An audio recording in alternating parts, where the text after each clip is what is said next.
Hey, you there. Thank you for watching, and welcome to Forged Alliance Forever. Today, I have a 6v6 custom matcher on the most amazing Neuroxis map generator.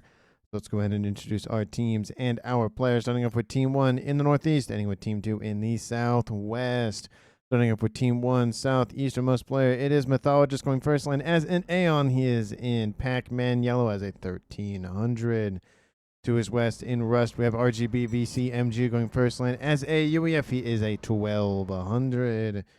Rounding out the front line here for Team 1, it is in Glow in the Dark Green, Tolsty 4OK going first line as another UEF here for Team 1. He is a 1300. To his east, we have in Orange Color Orange, Obli La Cybrance, Apollo Obli for short going first there as a UEF. He is a 2100.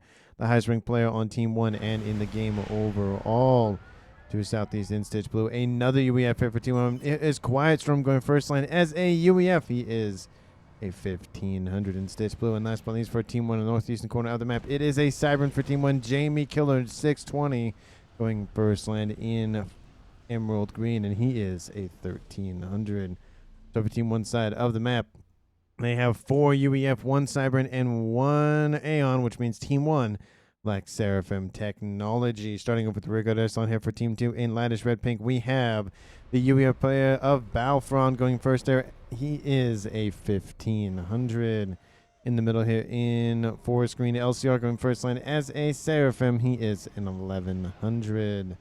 In the west, we have in Ruby Red Chicken Ryaba. Probably call him Chicken for short, going first land as an Aeon. He is an 1800, the highest ranked player on Team 2. To his north in Light Oak Tam, we have Carl going first land and land all day. He is a Cybern, and he is a 1400. To his southeast, we have in Chevy Crimson, the Cybern player of Ogio. He is an 1100. And last but not least for Team 2 in Royal Blue, Star Chasm Nyx going first line as a Seraphim. He is a 1600. So for Team 2 side of the map, they have 2 Seraphim, 2 Cybern, 1 UEF, and 1 Aeon, which means Team 2 has all of the factions represented. And for 12 players on the map, let's take a look at how much reclaim they have to scoop up. Large group of it in the northwest, totaling up to 21,000 reclaim. For 12 players, it's a little bit shy of 2K mass per player, about 1,800, 1,700, something like that. And like I said, most of it residing in the northwestern side of the map. There are about 3,000 or so in the direct middle in the middle, and a couple of thousands there in the southeastern corner. But besides that, in terms of mass point layouts, for 12 players and 6 on each team, looking at Team 2 side of the map, they realistically only have 2 Trimex positions right here. And that's really about it. There's a couple of kind of dual mexes every once in a while, and another one down there. But realistically, there's not a lot of mass for everybody, which means a lot of players are going to have to focus on the reclaim and going to have to focus a little bit more on the upgrades so that they can fund their economies for their land and air units, because there are no Navy units. And no, I do not count this. Anybody who builds any Navy units in this pond, unless they are Cybern, Salem, destroyers, completely useless. Not worth your time. But with that out of the way, see where our players are headed to in this game. Obviously, there is the commander of Carl moving to that giant reclaim here in the northwest. As stated earlier, he is going to get a lot of upgrades. He essentially just built his land facility and just said, nah, I'm good. I got what I needed, and just left his whole main base to fend for itself. We are seeing a little bit of a fanning out here for Team 1 and Team 2 as well in general, with Team 2's Ogio moving to the middle, going after this reclaim, same what RGB is doing. In the east, we see Mythologist moving south, going for his set of reclaim, and Engineers outbound for Star Chasm to go for his set of reclaim as well. But it looks like he's already scooped all of his up, so he already has that in his coffers and starting to probably put that into some nice juicy upgrades and units. We do see Ogio again focusing on the Rex, not the units.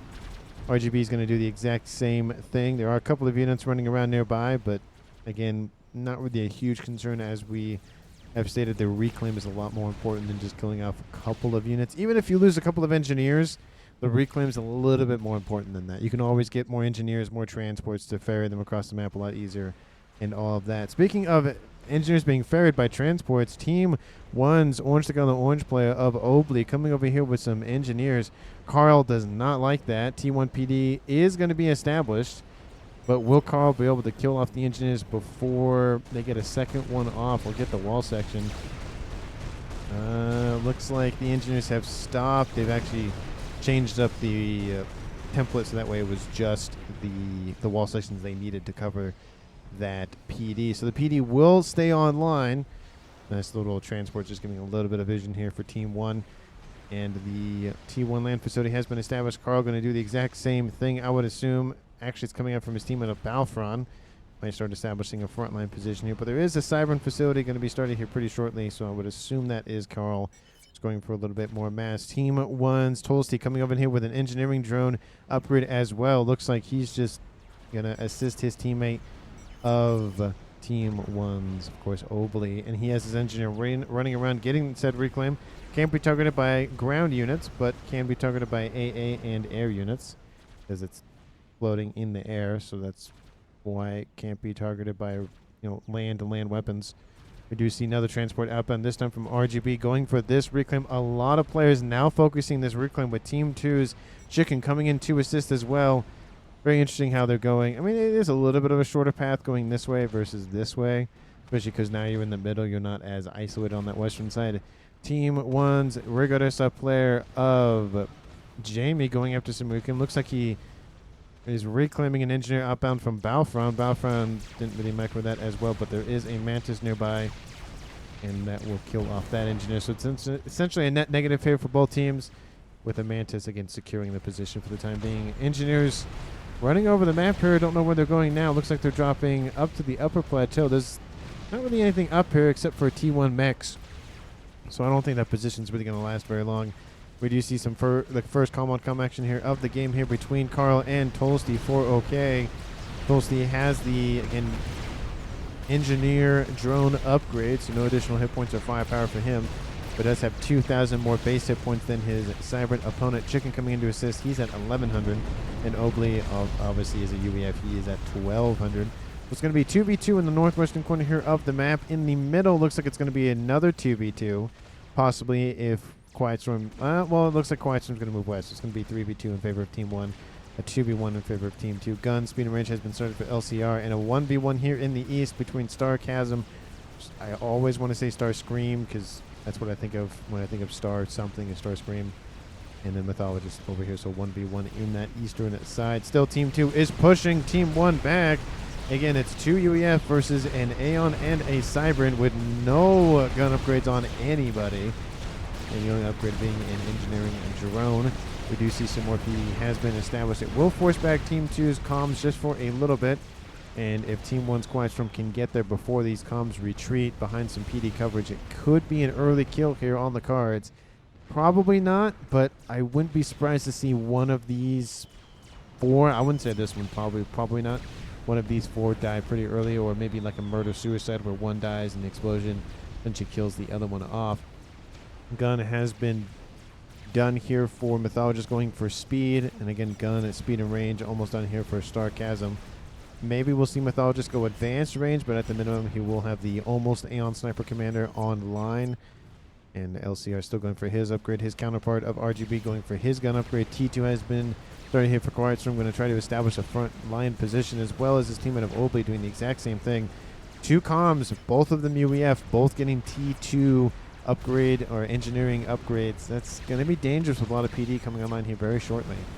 Carl going for some more T1 land facilities. All of the reclaim is essentially gone. Now it's just straight combat.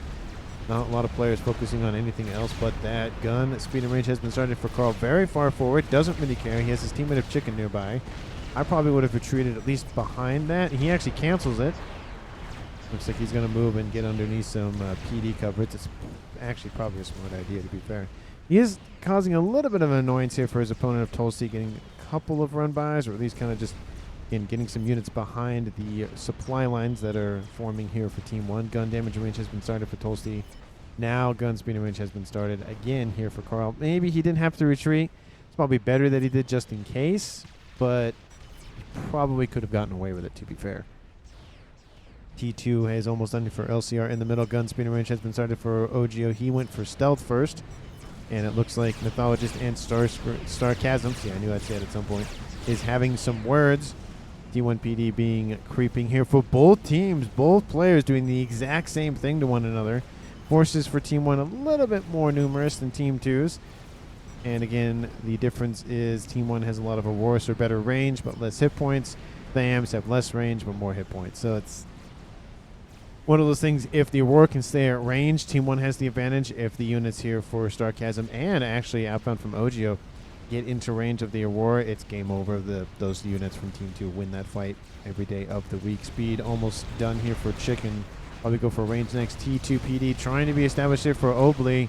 He does have one back here. The gun upgrade has finished. Tolsty coming in with his gun upgrade. More PD being rebuilt and built here for Team 1. Team 2 really wanted to force Team 1 back, but there's just not a lot they can do. They need their own PD, especially with a third comm making its appearance. Quaestorm has its own PD emplacement starting to creep here against Team 2 on this western side. We do see RGB making a play for a little bit of an aggressive push against LCR in the middle of the map. And Chicken again running around as well, trying to again halt the advancements of both the comms in the north and Quietstorm.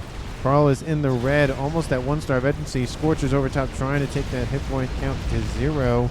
Still has not been able to kill him off yet, but again, he is falling pretty quickly. And he's going to be retreating. Team 1 has the advantage. PD, both T1 and T2 trying to be spammed up against Chicken, but the PD just cannot stay online long enough to do enough damage. See Chicken just really firing as much as he can. Overcharges, kills off almost that PD right there. All the PD actually focusing on the unit, some of it focusing on Chicken. But Chicken doing a very good job here. He's suffering a lot of hit point losses though. Quietstorm just pumping out PD as fast as he can. Team 2's Carl is back in the yellow, but still has to be very cautious here. We do see some bombers outbound for Team 2 and interceptors for Team 1. Stealth has been started here for Carl. Trying to, again, get more versatility on board that commander and go for Nano next. Nothing really has happened yet. Both comms are kind of just at a standstill right now. I do like the little bit of wall section, nice little battle emplacements. T2 is online. Sarcasm, excuse me, does have some engineers nearby. Looks like there could be an interesting opportunity if RGB pushes forward against LCR. OGO could move in. Looks like he's restarted that gun upgrade once again.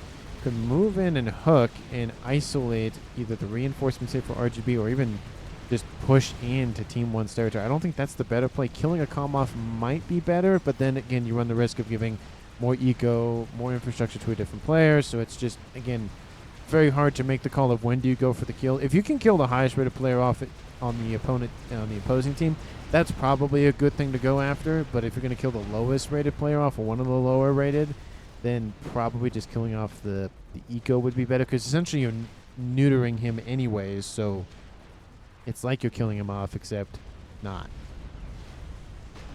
We do see Carl has retreated. He went for that stealth upgrade and has finished it. Probably will go for Nano next. And Team 1 has secured this position in the middle of the map. The reclaim is gone, but I mean, there's more reclaim being generated, air quotes. But for now, Team 1 has the middle of the map. They could easily just isolate Team 2's Carl by just moving directly westward and forcing him into the corner. He might go into the water in the northwestern section of the map, but I don't really think he's going to do that. I feel like that's too opportunistic for Team 1 to take advantage of and kill him off. Gun damage range has been started here for Obley. And all of the remaining facilities for Team 2 have been killed off. Team 1's Obley does have this upper plateau position pretty well secured. A couple of gunships could easily wipe that out, but again, Team 2 not really focusing on it, going more for the immediate land threat. Nano has been finished here for Team 2's OGO in the middle, and not stealth, but shield has been started here for Mythologist. Almost done with that. Probably will go for, again, the advanced range soon, and we do see these forces pushing forward here for Team 2, outbound from both Sarcasm and OGO. And outbound from LCR, pushing against Team 1's RGB directly. Gun range almost done here for Chicken. He's fallen back quite heavily. And Carl, again, going to try to hold off two comms in the northwestern corner of the map. Doing a very good job so far, but again, he's been severely pushed back due to the fact that he had one player had to retreat and one of the opposing players had to, again, shift directions. All those units outbound to the east to plug this hole. And Team 2 are going to exploit it. Team 1's Mythologist has that shield on board. And units establishing more of a defensive line here. They could be pushing a little bit more here, but again, they have the advantage. They want Team 1 out of position. We do see a nice little ghetto gunship online here for RGB, trying to, again, slow Team 2's roll. Ilshis are being targeted. They do a lot of damage. And Ogio is on the case here. Not a lot of AA, but that transport will probably be shot down. All the units on board are done and dusted, so not really going to help anything more there. Team 2's LCR, again, trying to cut off the reinforcements here for Quiet Storm and isolate RGB's commander between himself and Ogio, and trying to make his way for that position. There's only one T1 PD and T2 PD, more being established as we speak. The time for PD has probably passed. It's time for direct com-on-com action. Ogio making his way further and further northward, getting a little bit body blocked. And there goes LCR and RGB's commander. Gun and T2 versus Gun. Hit point favoring Team 2's LCR. Ogio is nearby. Nano online. Also has Gun as well. Team 2 just ramming everything they have forward. They do not kill. She's getting in the mix, going after the engineers, building the PD. All the PD are down. Units outbound from Quiet Storm have come to assist and try to, again, relieve Team 1's RGB of at least some of the pressure. But again, LCR focusing on RGB. Ogio focusing now on RGB as well, now that everything else has been destroyed. We could see the first departure of the game here at 14 minutes. RGB is in the red, and he is not going to escape here. It is the first kill of the game, and that is on Team 1. A lot of the forces for both teams have been destroyed. More of them for Team 2 rather than Team 1, but there it is. It is now a 5v6 in favor of Team 2. This will gift everything over to most likely Obley, but he might give that over to Mythologist or Quiet Storm. Probably Quiet Storm. That way Mythologist can focus here, maybe. I don't know. I don't know who he's going to get to. Or he'll just keep it for himself. That works as well. Mythologist coming in again from the side. Now they dealt with one commander. They have to deal with another one. Gun almost done here for Quiet Storm. He'll be able to fight back with his comm directly. And the facility's trying to be taken out, but unfortunately not really going to do a whole lot. Mythologist now being the direct, attack or direct, not direct target, the only thing that Team 2's comms can target, essentially. And looks like Mythologist will be getting out of range, though. Team 2's comms are retreating, and we do see Starchasm coming to assist as well. So 3 comms in the middle here. Actually, excuse me, scratch that. 4 comms in the middle here for Team 2. Going after Quiet Storm now. Quiet Storm, again, does have that gun upgrade. And had he not built that, he would definitely be he would not be in a position to really do much of anything. No advanced range on either of the Aeon commanders. Definitely a mistake here. But look at this. All of the factions just having a civil war here for ACU, says RGB. And if only Team 2 had the UEF commander right here, you'd have all of the factions for Team 2 in the middle of the map. 4v2, says Chicken. Yep, it is 4v2. Again, it's 4 guns versus 2 guns. I'm talking about the upgrades, but a couple of them have T2 as well. Team 2 could absolutely establish a huge beachhead. Team 1 has to divert a lot of attention here. The only one not really doing anything in terms of the middle is Team 1's Toasty going over here to the west after Carl. Carl and Toasty having some words still. Gun and Stealth versus Gun and Drone. 3-star veterancy versus 3-star veterancy. Bombers over top here for both players, just raining fire down from the heavens, even if it's plasma or if it's whatever those little sparkly bombs are. And again, LCR, Starchasm, Ogio, and Chicken just again slowly pushing into Team 1's territory ever so slightly. They need to start establishing beachheads, though. Beachheads being air quotes, because there's no beach. At least over here. There's one over there, but not over here. Nice little frontline position. Again, a couple of comms have T2. Actually, a couple being one being LCR, but he can establish a nice little shield, get some PD. They don't want Team 1 to rest. I do understand the tendency to just, you have them on the back foot, push, push, push, push, push. But again, further you get into Team 1's territory, the harder it is to walk that back, especially if you don't have anything to defend with, especially if you don't have anything to fall back to. This is your last fallback position, and you're all the way up here. It's going to be a long time if you have bombers, gunships. Speaking of which, bomber over top here for Team 1's Obley going after LCR, going after the T2 comm, drops him to 4,000 hit points. LCR at 2-star veterancy, going to get underneath that shield emitter here for him. T3 land is online as illustrated by the fact that is a T3 Seraphim mobile shielding. Interceptors over top, going after ASF, but Team 1 looks like 2 players on Team 1 have gone for T3 air. The only player not on the front lines for Team 1 is Jamie Killer. But again, focused on T3 air, and that's probably the best idea. And Team 1 loses somebody else here. It is Quiet Storm, got chased down by Chicken. But again, Quiet Storm. But Chicken is very, very deep in Team 1's territory. Bombers over top could easily kill him off. OGO is nearby with the nano and gun 4-star veterancy. Quiet Storm not being surrounded by pillars. His shield trying to regen. He's trying to get out of danger, but he is going to die. Sorry, folks. This guy is not long for this world. 1,500 hit points and falling. He needs a shield to regen fully for it to activate it. 600 hit points, 500, 200. Gets a rank in veterancy at the last second, but it doesn't matter. Team 2 loses their first player of the game. And that was definitely a murder-suicide situation here. It was a little bit delayed, but it was definitely a murder-suicide situation. Now a 5v4 in favor of Team 2. Again, giving control of 3 bases for Obley and 2 bases for Starchasm. He'll probably gift that over to Balfron, possibly. Team 2 only has 1 air player. Team 1 has 2. And we have seen a lot of games where air has been the deciding factor. And OGO again being hunted down by some Titans, but he does have some teammate units outbound from Starchasm to assist. Nice little Obsidians making their way onto the field. Love to see those T2.5 units. Those things and Ilshis are very, very powerful together. Get him underneath some parashields, and that's it. That's the game right there. Not necessarily, but it could be. And OGO getting some nice veterancy here. 4 stars so far. Probably will get to 5 with these Obsidians coming in to say hi. And not going to feel good there at 8,100.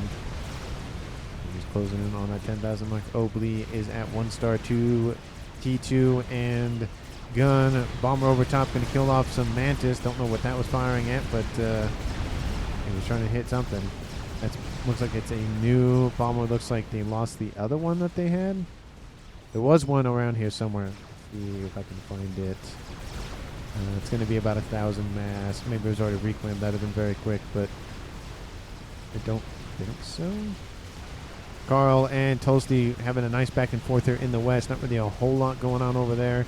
Both comms, in the yellow, in the green, back in the green, back in the yellow. Bomber over top, still going after the units, trying to hover bomb against OGO's commander. Don't know where he's going with that. And then here we go. Had Team 2 not pushed, well, of course, they wouldn't have killed off Quiet Storm. However, they would have had a fallback position. They would have had something to defend against the T3 push. The comms, the guns, the bombers, everything like that. They would have had something, but I think they got a little bit too greedy, and it ended up costing them a comm and tons of position.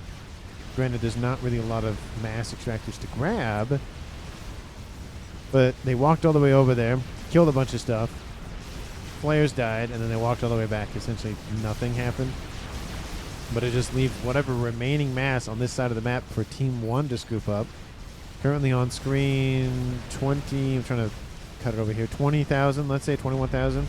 Most of it is on Team 1 side of the map. I hear explosions in the west, and that is Carl being killed up by Tolsty. Tolsty had 38, 37, something 100 hit points left. Team 2 loses another player, and at 20 minutes, it is a tie game at 4v4. Team 1 has lost Quiet Storm and RGB. Team 1 has lost them. Team 2 has lost Carl and Chicken. In terms of map control, Team 1 definitely in favor of that. They own more than 50%, at least probably 55 to 60 due to the fact they own the northwestern corner of the map.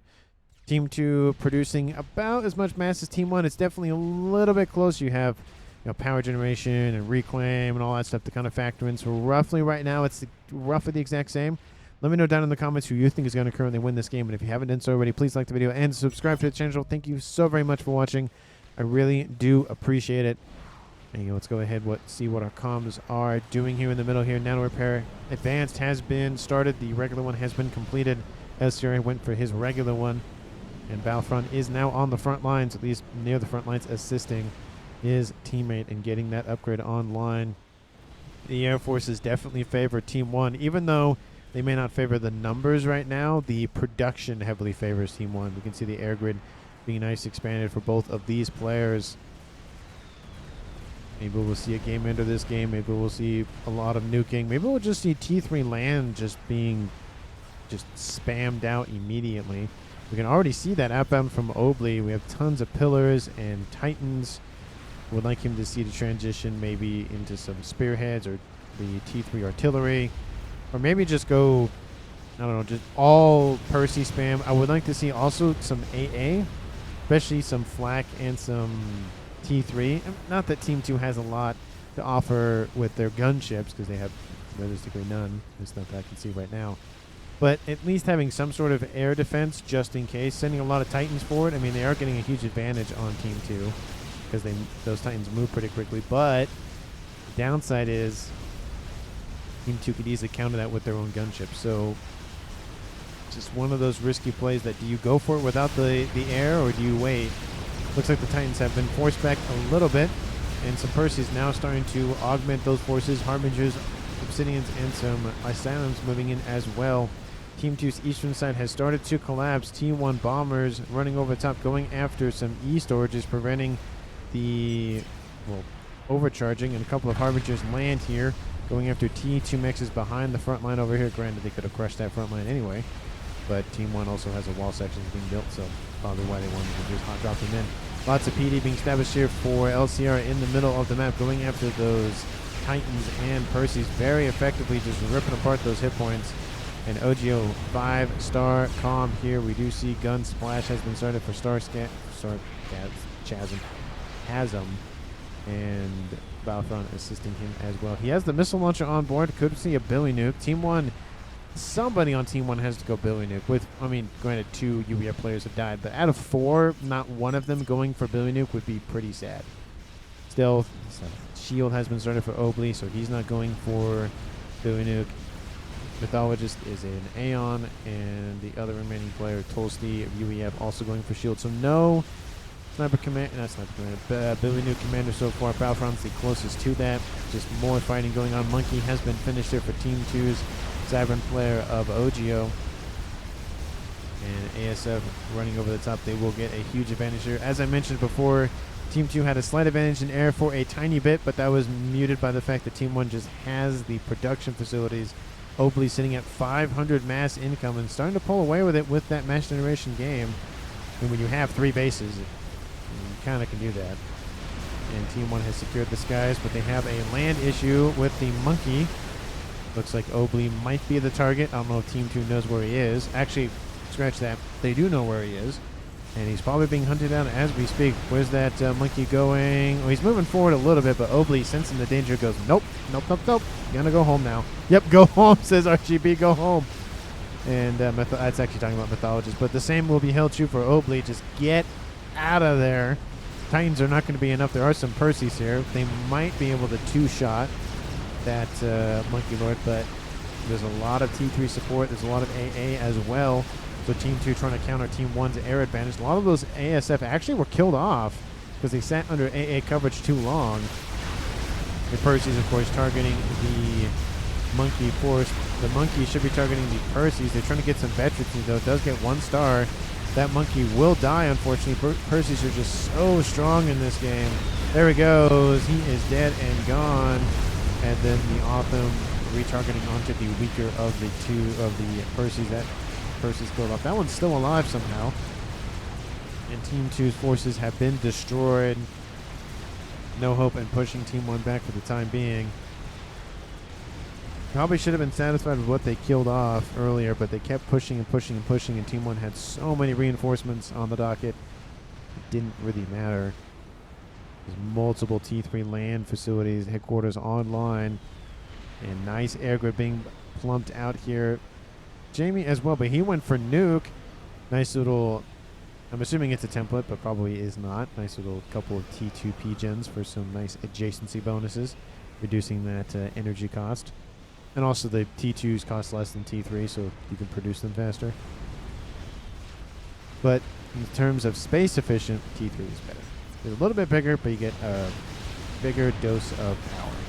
Sarcasm moving forward. He has gun, advanced nano, and splash on board. So highly offensive commander. It didn't go for the advanced regen. Not advanced regen. The ore regen.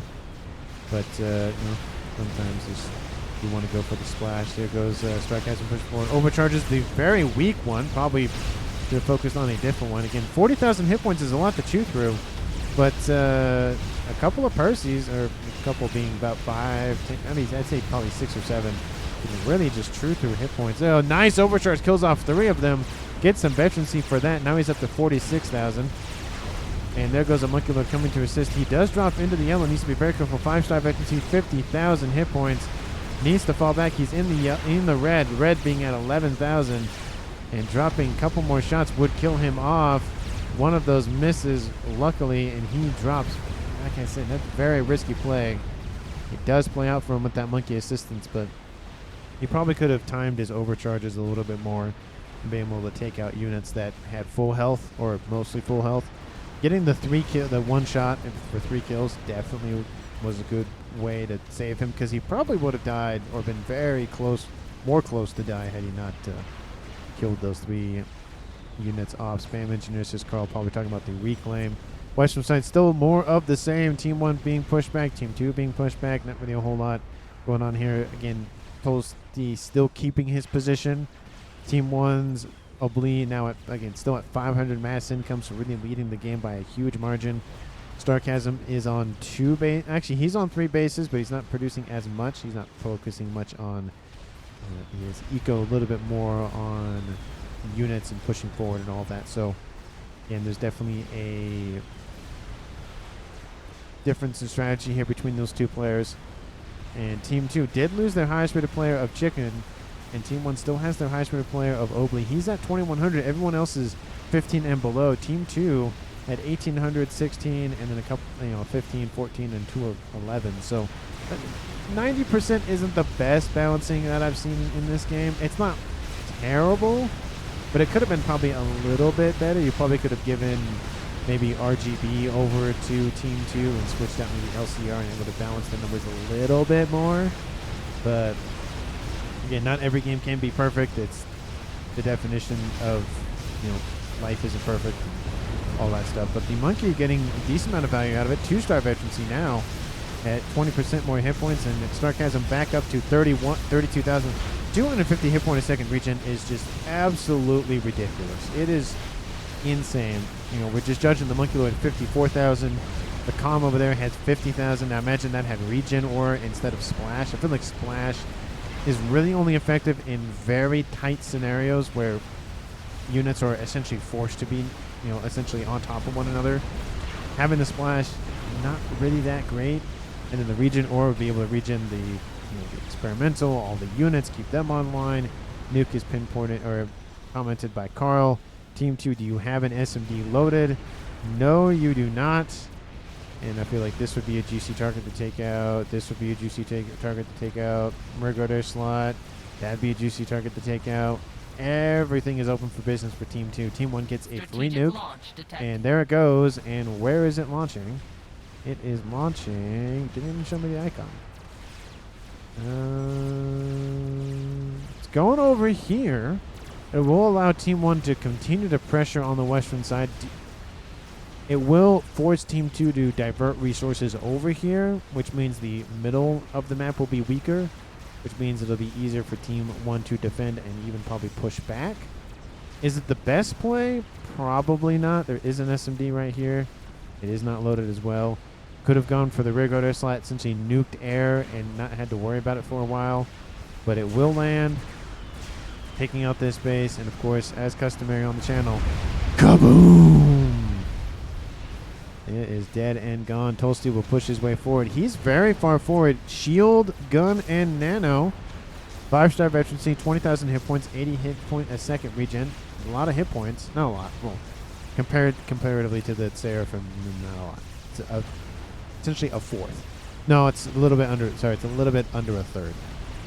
Because a third would be 240 for Starcast. But again, he's still here. Crab is online as well to assist. These Percys will retreat. They have to. There's no way they can fight against a crab of that range, obviously, and the calm with his units. We do see some nice little spearheads just killing the rest of what Team 2 had over here. The thing exploded that was being built. Didn't really go anywhere there for Team 2. And all these units just pushing this western side. And smartly, I might add, Toasty retreats. He doesn't want to be sniped, doesn't want to be killed off, so he decides to retreat, lets his units handle it. Because at this point, strat snipes, gunship snipes, that far forward, not the best idea. You can have experimental rush up behind him and kill him. There's a lot of things that could cause annoyances for Toasty to kill him off, so he definitely wants to be a little bit more safe and just kind of retreat for the time being. Once you cross that kind of 50% of the map mark, or even more depending on how the map is laid out, you severely run the risk of being sniped. Doesn't matter what your opponent has, they could easily just build up a bunch of Team 1 bombers and call it a day. That's okay, why? Question mark. Chicken is almost done here for Team 2 Starchasm, but I have a feeling that is not going to finish regardless of what Team 2 feels like. And some AA is being built, almost like Team 2 knows what's happening. So that's going to be prevented from being built. And those ASF are still sitting here trying to protect those gunships. And these Armigers still just running roughshod on Team 2 side of the map. Here comes the AA. Probably should have built some flak. And Team 1's Obley going after the AA, but getting ripped apart, actually. You can see the T3 direct shots just really handing it there to those gunships. They do tons of damage per shot. Obviously, they have to compensate for not being missiles. There goes that one. One more shot will do it. Nice. Gets the last one as well. All of the ASFs are killed off. Bombers are inbound as well. Trying to soak up a little bit more of the damage, but it's too late. The chicken is done. It's not really going to do anything, unfortunately, here for Team 1. It was a nice attempt, but Team 2 countered it just barely in time to make it worth it. The monkey was killed. Maybe control K'd. It looked fine, but I guess not. More T2 artillery is being... Oh, maybe it was hit by artillery by the Fat Boy, possibly. 2 Fat Boys online for Team 1. A third one coming online here shortly. SMDs. Team 1, how's that nuke's going as well? Killed off a 35,000. That's pretty good. I would like to see 70 something, but 35 is pretty good. Team 1, are you going for anything else nice and spicy? Nope, 32 minutes on the clock. Team 2, you got to have a way to counter this. Let's see, satellite online, not bad, not bad. Definitely would like to see a little bit more juicy things, more chickens, colossi, crab. No artillery that I would expect. Crab almost in range of that Fat Boy. The Fat Boy producing some engineers on board to get reclaim. And with 2 Fat Boys, it will force back that group of experimentals. Team 2 getting more artillery online as the day continues, or as the match continues. Who knows? It could be nighttime on this planet. Who knows? Obviously, it's nice and bright, but could just be the way. Maybe it's bright 24/7, kind of like how Alaska is in the summer. Almost bright 24/7, where it's day is essentially night and night is day, and then it flips in the winter where it's just everything is night. no sunshine for you. It's either all or nothing there in Alaska. I went there for a layover one time, and my flight was at midnight, and I was just watching cargo planes come in, and it was perfectly fine. Like, the sun wasn't out, but it was still light enough to see everything. Very weird feeling. Just being outside and there's just sun or a bunch of light. Very weird. Cool, weird. Coming from somebody that hadn't experienced that before, it was a very cool experience. Just in the airport, hanging out, eating some food. And Laser goes after those Titans. Wants to go after the Perseus probably. Does more damage. They're more annoying to deal with. Have better range. And that crab is just soaking up damage from those Fat Boys. Monkeys now divert again its attention to the Perseus. That's the main target. Don't take out... Oh, they keep switching targets. Oh, it just was like having an aneurysm. Trying to figure out what it wanted to target. That crab is down. That's going to be unfortunate for Team 2. Getting artillery up here for Team 2 as well, but I don't think it's enough. Especially with these T3 units inbound. And in the east, that chicken did launch an assault, but I don't think it's going to go anywhere. I do like the attempt, though, attacking a side that Team 1 hasn't given a lot of attention to, but honestly, Team 1 knew about it for a while. And that chicken is not going to feel good. If you had the air, this would be a great play, but you don't. So it's not. Shields are coming down. Artillery is the main target here for those Fat Boy. Once the artillery are down, then it's just a clean sweep. Team 2 needs something else in this game to really, again, fight back against Team 1. Thought that was a Yolana Oz, but it's not. One satellite is not going to be enough. You need about 10 more of those. Yesterday's video, a good example of just the average UEF enjoyer is just a bunch of satellites. And the chicken will get pretty close to that Colossus being constructed. The Ironstone will activate. Authams do come in and assist, but again, it's just more of the same. You'll take out a production facility, but nothing of super consequence. Team 1 can always rebuild.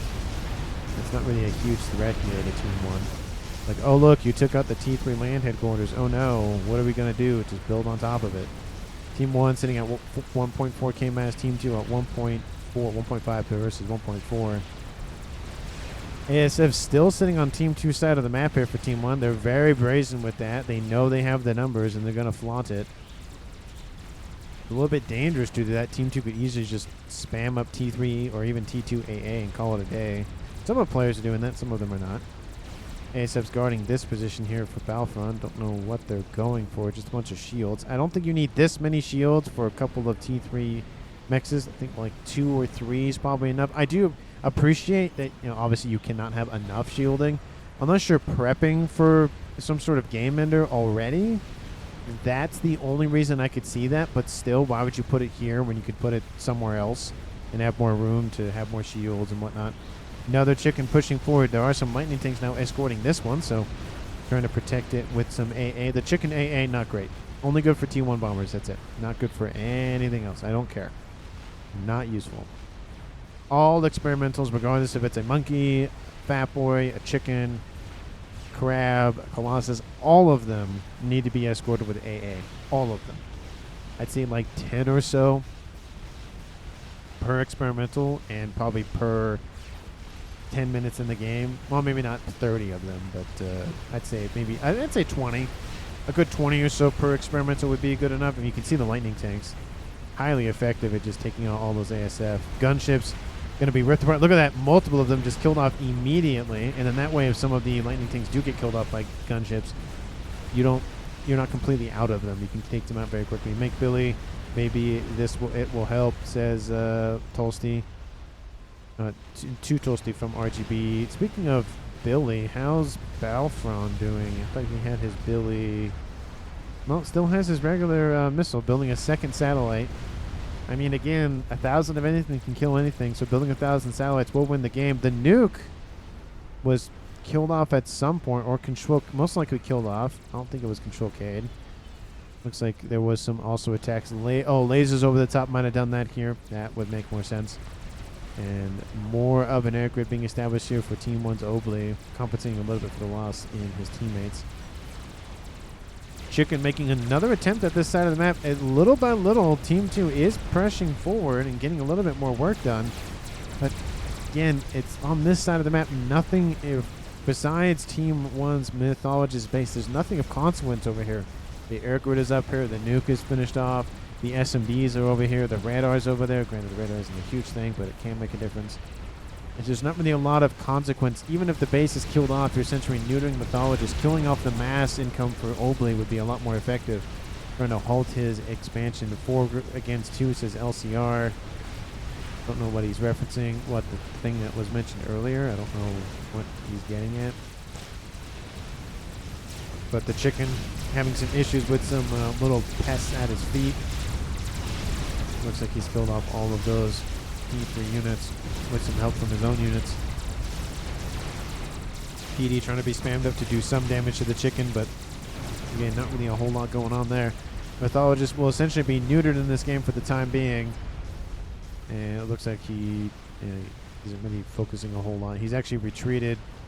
Just going to probably help out his teammate, it looks like, which is fine. That's honestly, when you don't have a lot of mass left, you might as well assist the highest rated player, the highest eco-producing player, not necessarily highest rated player, in spamming up the air grid. Because again, look at the air difference between Team 1 and Team 2 Obley, not even counting the ones for the green player. 100 That would have been crazy, 1,000. And then Team 2's Battlefront sitting at... He's sitting at 152. So technically, Team 2 has the air advantage, but they're not using it. So even though Team 1 doesn't have the air advantage, Team 2 isn't even using it for giving Team 1 the air advantage. I know that doesn't make any sense. But if you have an advantage, you don't use it. It's almost a crutch more than it is not a crutch. It is almost a disadvantage more than it's an advantage. Tons of shielding for some reason. Don't know why. Defense. Defend yourself, dude. Stop chilling. Okay. Nice little run by on the western side of the map, going after Star Chasm's base. Over here to the west, Colossus being used for defense. A lot of these units not doing a lot of damage because they're just on the edges of their effective range. You can see the red lines just barely in range. T3 land headquarters will be taken out. That's definitely a huge thing. Killing off the mass, also going to be a huge target. Chicken is built. Nuke is online and loading. Second satellite is almost done and has been completed. Chicken going after that Fat Boy. Looks like it might get the Fat Boy. Shield around it has fallen, going after that T2 shielding. Oh, it's going to be close. Will the T2 shield save it? No, it will not. And the Ion Storm, even if Chicken dies, will kill off all of those artillery. Steps on one of them, actually. And that Ion Storm will actually miss some of those, actually. That's going to be a little bit more difficult for Team 2 to engage. But there's another Ion Storm over here doing some work against those and a crab as well. So not really a huge issue there. Shield does go down, and there goes all of those artillery emplacements. Dude, reclaim if you have no target, says Obley. There's a monkey, a crab, a chicken, no, a monkey, a Fat Boy, a chicken. That is a crab. In the east, we have some advanced combatant preset commanders online, but again, these ones are good against high dense HP units like experimentals. Against Percy's can blitz them down very quickly because there's a lot of units, but the overcharges here for those SACUs are very good, I might add. There are matches, I can think of one specifically, where the SACUs played a huge role in winning the game for a team. The only downside was Team 1 didn't counter them just like this. If you just build a bunch of T3 units, build maybe your own RASCOM, something like that, you can easily counter. It's not a hard counter.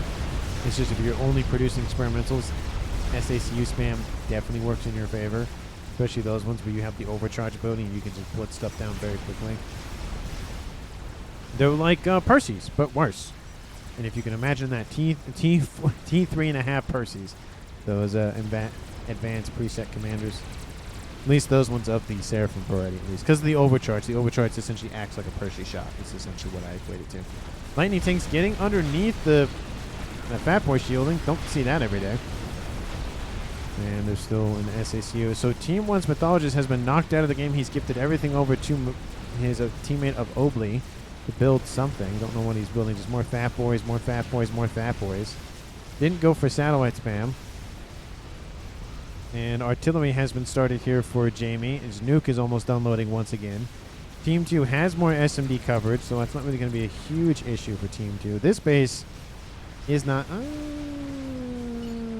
covered, so that base might go up in smoke. So that's not going to feel good for Starchasm. At this point, I'm going to speed it up just a little bit because not really a whole lot's going on.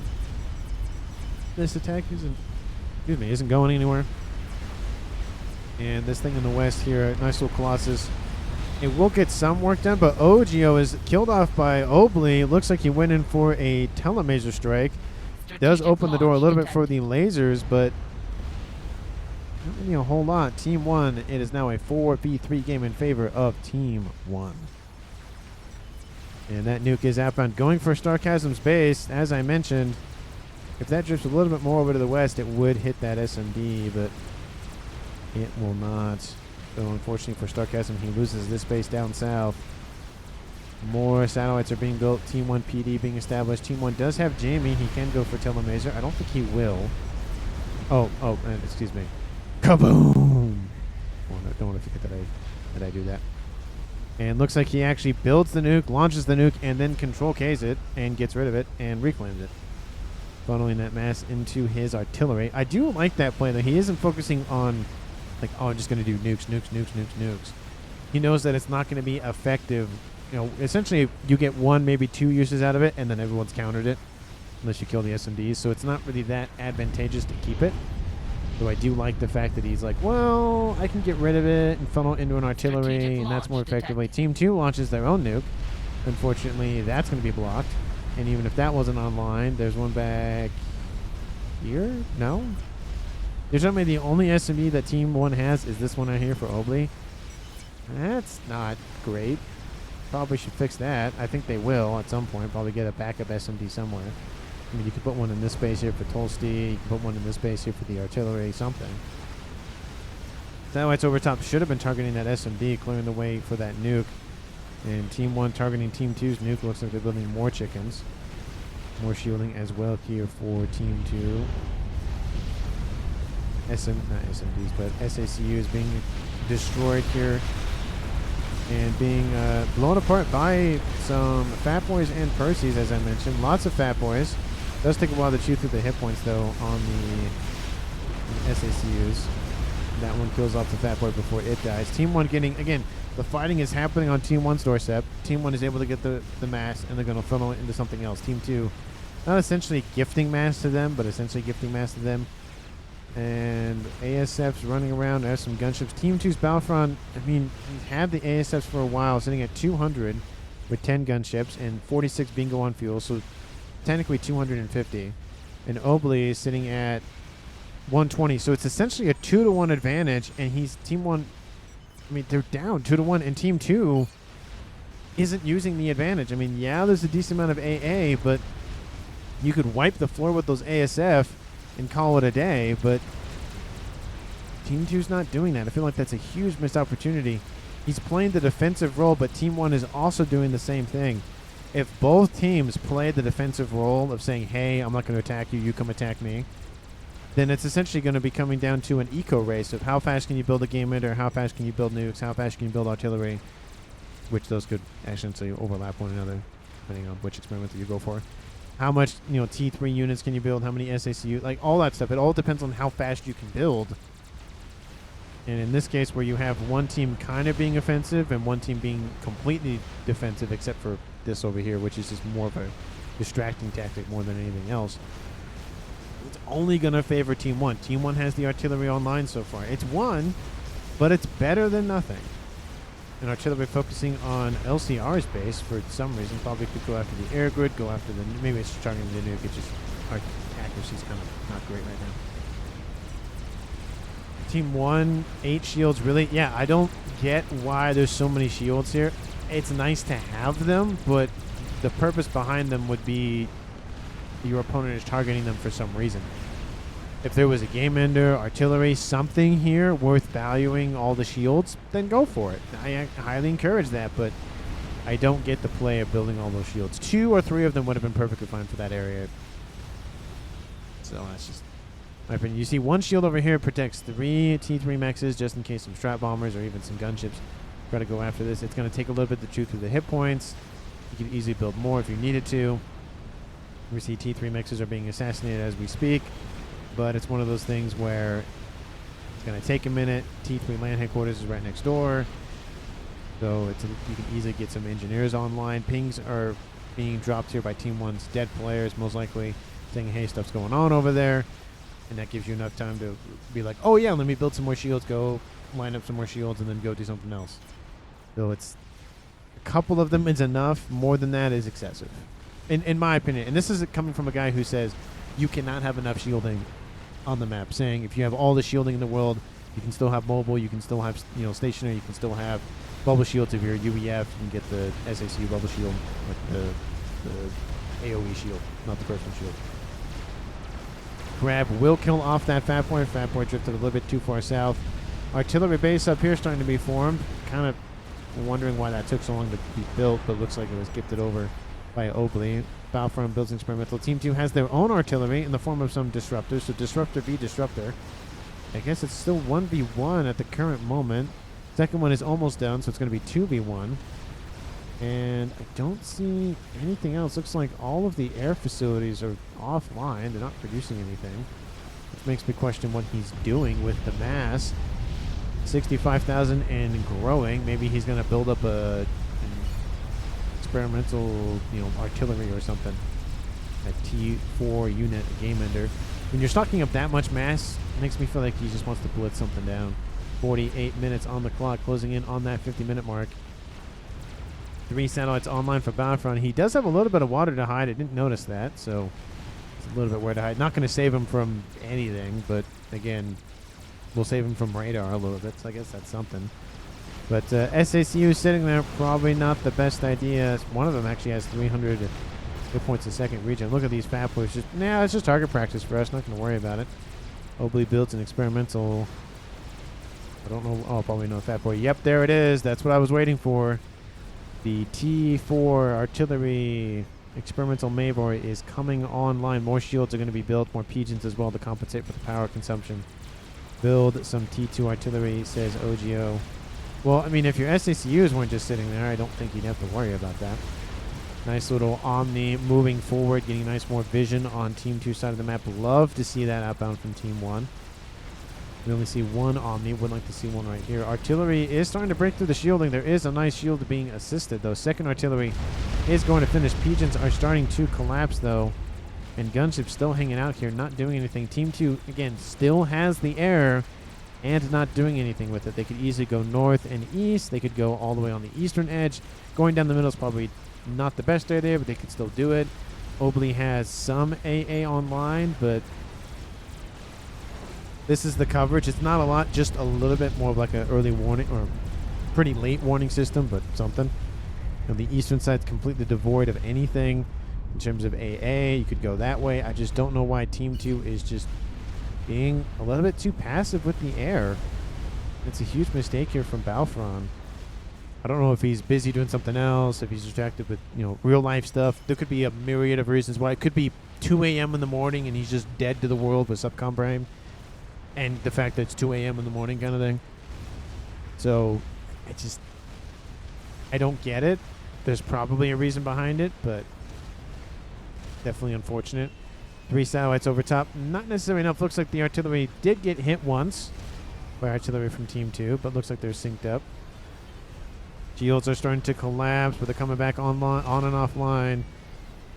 And that Mavor is being built pretty quickly. 51 minutes on the clock. SACUs are falling down. Going after those Colossus. You can see the power of the overcharge on full display with those SACUs, but those gunships plus Titans plus Perseus plus the everything, they're not invincible. You need air, or you need a bunch of AA, either or. Some AA in terms of some flax coming online. Team 2 builds another nuke, going to launch it. Where's it going? Going to launch it over here. Is there an SMD? No, there's not. So that's going to land. That's going to be a great grab by Team 2. Just going to really neuter Tolsty's advances. Granted, it's kind of been dying off anyways, but it'll essentially just say you're not doing anything anymore. Could have gone after the SMD over here. SMD right here was, built just in case for the Mavor. One of the artilleries is down for Team 1's Jamie Killer, but he's losing his artillery power. Obviously, Team 2 has to know about... Yeah, they have to know about that. There's no way they don't. And they probably figure if they go after it, there's not really any point. And kaboom! Takes out the core mass. Misses the artillery that's going to be built, but still takes something out. Looks like some transports got killed off or something. And that Mavor is going up pretty quick. How does Obley's coffers look? Still positive. He's building a Mavor and he's still loading mass or generating mass positive. That is great for him. He's going to load that. Going to finish that Mavor very, very quickly. Team 2, again, you know about it. I can see it on your vision, which means you can see it on your vision. You have 3 dead players. Somebody had to have pointed it out at some point. I mean, there's already text pings everywhere, so might as well, go for it, essentially. Artillery still focusing on the last remaining one for Team 1's Jamie. And the satellite's doing a very good job of trying to keep the shielding offline. Scathis has been started. And this, I don't agree with this only because, it's destroyed anyways. But you could easily just say, oh, let's build one game ender together instead of building 2 individually. You can build it faster and you not technically save on mass, but again, you get it done faster, you get it out faster, you get it firing faster, you do more damage faster. Team 2 takes longer to respond to it. That sort of thing versus, oh, let's build a Scathis and a Maver independently and see which finishes first. It's just not necessarily waste a lot of mass, but it's not as efficient as it could be. But it was killed off anyway, so it's a moot point anyways. Well, it's a cow's opinion. It's moot. But Team 1's ASF get a huge engagement on Team 2's. Team 2's Battlefront not paying attention. This is huge for Obley. He's sitting on air the entire game, or Team 2's Battlefront sitting on air. 160 versus 100. Those numbers were in the 200s, almost close to 300, and Team 1 now has the advantage in air. Close point nuke defense being loaded, being fired, but that nuke not going to do much of anything. Killed off one Fat Boy. That is it. 2 of them killed off by the Ion Storm. Definitely not really worth the nuke. There it goes. Kaboom. Not really worth it, unfortunately, for Team 2. U was AFK the whole game. That looks like there's a little bit of complaining going on between a couple players on Team 1. But that Maybor is almost done. It's almost in the green. Team 2 focusing a little bit more on shielding. They're starting to notice the shielding is collapsing. With the artillery now down for Team 1's Jamie, all of the satellites need to focus on that Maybor. Looks like the pings do say move. 4th satellite is online. It is UEF versus UEF Tech. Maybor says Carl Maybor. So again, Team 2 does know about it. They have known about it. They just need to focus on it. And Team 2 does have a way back in this game if they kill off the Maybor and kill off everything that Obley owns, at least in terms of his air grid. It doesn't matter how much ASF he has more. Team 2 will still outproduce him. He's producing another satellite 5th, starting to get some pretty, good numbers in terms of satellites for critical mass. Again, the Maybor is the main focus for Team 1 now. It's what they have to work with. Teleporter has been started for Jamie. He does not have any upgrades on board, and he's going to have to wait a little bit just because he doesn't really have a lot to work with. He has some mass in the bar and some energy, so he can work with it, but he can't just mass load everything onto that comm. He just has to wait a little bit. Maybor is in the green. Emitters are being taken up. Pigeons are being focused. The emitters and pigeons are the two biggest things. Get that AoE explosion going. Shields are being assisted, trying to keep them offline. Something better than nothing. SMD is the main target. That's a great grab. Now what you do is you go back down south, and then you kill off this one, and then there you go. Going for it, says Jamie. Team 2 does not have an SMD loaded in the clip, but they could easily load one. Stop building a chicken for a second. Load the nuke. Wait for the SMD to come offline and be done with it. That'd be very mass efficient. Satellites raining and going after the edges of the pigeons and whatnot here for Team 1, trying to take out some of the energy reserves. Still has plus 33,000, so it's going to take a lot of pigeons to be killed off. We're talking about 2,500 per pigeon, 4 for 10,000, so we're talking about probably 15 at a minimum probably to really make an impact. Thinking about overflow or something else like that. Team 2 is holding the line in the west and in the middle, but again, territory slowly being whittled apart. Hopefully doing a really good job, and again, just keeping Team 2's attention over here. And that Maybor is almost done. It is in the green, 6,700 hit points. Oh, pigeons pop back online. Not pigeons, but shields pop back online. And you have 4 satellites overhead, 2 artilleries. You probably need a couple more satellites and one more artillery to really punch through the shielding. Or you could just build a Maybor, which is what Team 1's trying to do. Sarcasm's on the front line trying to defend with himself. That nuke is passively loading. Love all the shielding for the nuke. This is probably enough. I mean, maybe that's not true. Probably you still need enough. Definitely would like some pigeons to assist the loading and then just shield everything. Definitely like the amount of shielding that's around it, though. Definitely. You don't really have to worry about it that much. Shields are starting to collapse, though, for that Maybor around it, but they're popping on and off, though. That's why you build so many of them and so many overlapping them, so if one falls off, the other one can turn back on. Getting more shields over here, not really going to do a whole lot, though. But they will clip some of the pigeons, but not really matter. Hyper-focusing on this shield right here. If that one falls, there's still more to take its place. Maybor is in the high greens. You can see the land game is starting to collapse as Obley focuses heavily on just this. Team 2, this is your opportunity. Get some strats in there. Get some gunships in there. Get something in there. And artillery over here in the west for Tulsi is almost done, so they're going to have that online here shortly. The Mayboy has been completed.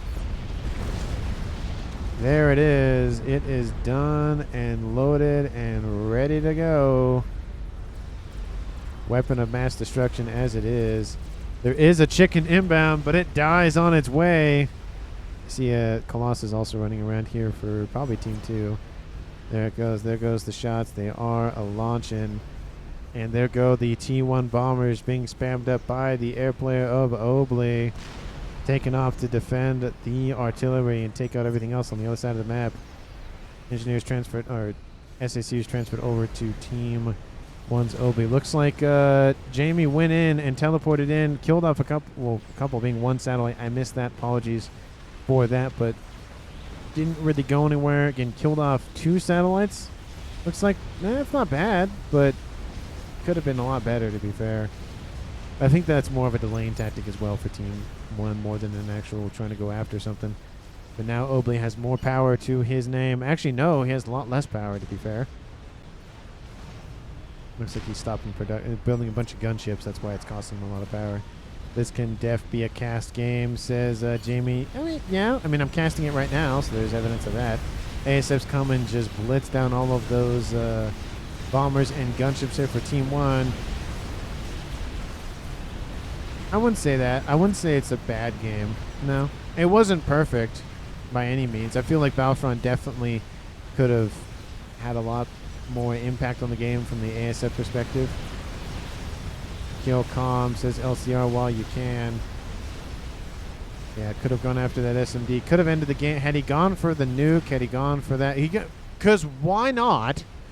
Why not build a second one when you already have one? Because why not? Not build, a Paragon or a Scathis or whatever else. Build another one, because why not? Only one player, one guy play active. So there's just conversations in chat for both teams, talking to either one another or just themselves. Nuke is loaded. That is the thing. The nuke is loaded. This is Team 2's opportunity to kill off Obley. Even if Obley is killed off, though, Team 1 still has a Mabro. That is still a thing that Team 2 has to contend with. Why they keep fighting, says RGB. I mean, because it makes a difference. Artillery landing where exactly is my question. It's okay. Well, it's going after the artillery. Okay, that would make sense. Ooh, that's a lot of engineers that got hit by that shot. That's kind of hurt. And both of the UEF artillery focusing the artillery for Team 2. So Team 2's artillery is down. They still have a nuke. If the SMD goes offline, that's it. That could have been game had Team 2 focused on that. They could have noticed, there's not really a lot of SMD coverage. A nuke would work. Let's do that. Star, Chasm, Control Ks. Overneath some Perseus and some broadswords and a Colossus. And it's now a 3v2 in favor of Team 1. And both of the replays for Team 2 hiding in the water. One is a UEF, one is a Seraphim. And I think his spikes are actually, they're barely sticking out of the water. And there goes Team 2's Battlefront. Heat Control Case leaving LCR as the sole survivor of Team 2. 1 hour on the clock. It is officially an epic. Let's go ahead and speed it up just a little bit more. We see what's going on. Artillery now focused on the air grid for LCR now. If we kill him, it doesn't matter. Mass for Mavor. Thought, my fault. You die early. Why be salty? And the second Mavor will be completed. Look at this. Of course he will carry. He got all his yeah, that is the downside. If one player gets a ton of bases, it means a ton of eco, which means can just outproduce essentially anybody else. There it is. The second Mavor has been completed. And that will obviously solidify the game here for Team 1. There's no hope. The satellites, there's still... No, they've been destroyed. They have to be removed. Or repositioned, essentially. And they are moving for that SMD. LCR is not giving up. But unfortunately here, again, the time for that SMD was sooner. Nuke is outbound. He's going for it. He's going to try to kill it off. That nuke's going to get there before the SMB's killed off, though. It's not going to make a difference, unfortunately. Here comes the nuke, and here comes the SMB shot. Control K's everything. And that is the game. 1 hour, 1 minute. It's going to tick over to 2 minutes, but how long will he? There it is. There it is. And it's 1 hour, 2 minutes, and 4 seconds. Team 1 wins the game. Obley, I mean, obviously making a play for the most valuable player of the game. He got definitely a couple of bases early on with some early departures on his team. Really scaled his eco up. Went for the air grid. The air, surprisingly, didn't have that much of an impact. Only because Balfron didn't engage Team 1's ASF as much as he could have. Had Balfron done that, I feel like the Maver would have been pushed off a little bit more because Obley would be focused more on ASF production because he stopped for a while to just load mass into his bar. So I feel like there's a little bit more room for that. Obviously, I mentioned it throughout the cast, but I think Balfron definitely was a misstep there. Shields were fine here. Don't know why you needed so many, but it's nice to have. Had Team 2 gone after the nuke, even with the ASF thing, not using those, had the satellites focused on the SMD first and the artillery as well, that would have been killed off. You would have been able to nuke this. You would have been able to nuke that. You would have been able to nuke a lot more. It looks like a scat. This was also being built because why not? But I think MVP of the game in general, I think goes to Tolsty for OK, just because he did a very good job in holding off Team 2 on this western side. He got a kill. He was able to assist with the reclaim efforts in the middle in the beginning of the game. He was just very annoying, had a couple of run-bys over here. He constantly kept Team 2 having to focus him at some degree, giving a little bit more attention away from the air game, from the nuking game, whatever the case may be. So definitely I think Tolsty gets the MVP for me, not just because he didn't build the Maver, he didn't build an a huge air grid, didn't do anything like that, but I just think he was very solid throughout the game and just kept going, even if he was pushed back, even if he had to, switch gears, go into the pond for a little bit. He did a very good job, so I think he deserves MVP for this game. Let me know if you agree with me down in the comments or not. Thank you so very much for watching to this point in the video. I really do appreciate it, and I will see all of you in the next one.